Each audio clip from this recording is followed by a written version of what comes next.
ऊंट और गीदड़ की कहानी बहुत पुरानी बात है। एक जंगल में दो पक्के दोस्त रहते थे। एक था गीदड़ और दूसरा था ऊंट।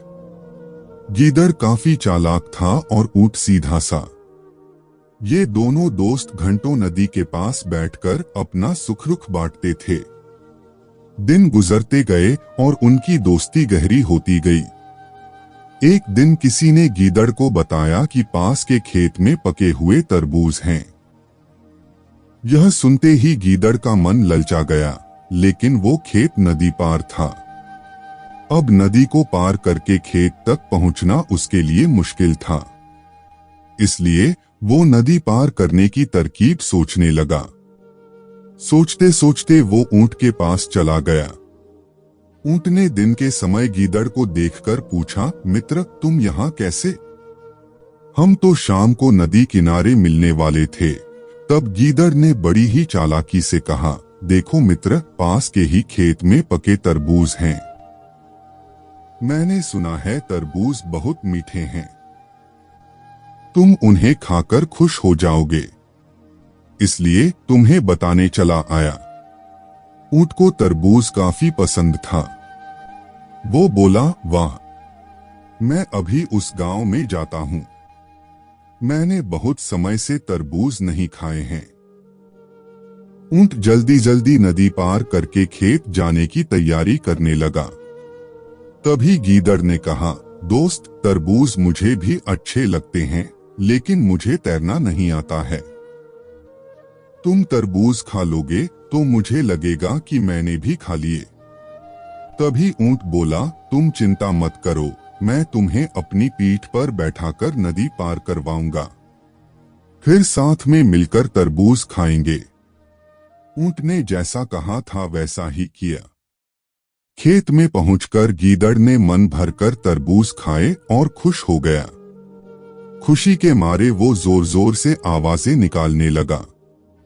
तभी ऊंट ने कहा, तुम शोर मत मचाओ, लेकिन वो माना नहीं। गीदड़ की आवाज सुनकर किसान डंडे लेकर खेत के पास आ गए। गीदड़ चालाक था, इसलिए जल्दी से पेड़ों के पीछे छुप गया। ऊंट का शरीर बड़ा था, इसलिए वो छुप नहीं पाया। किसानों ने गुस्से के मारे उसे बहुत मारा।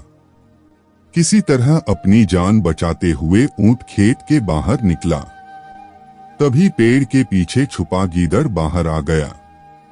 गीदड़ को देखकर ऊंट ने गुस्से में पूछा, तुम क्यों इस तरह चिल्ला रहे थे? गीदड़ ने कहा कि मुझे खाने के बाद चिल्लाने की आदत है, तभी मेरा खाना पचता है। इस जवाब को सुनकर ऊंट को और गुस्सा आ गया।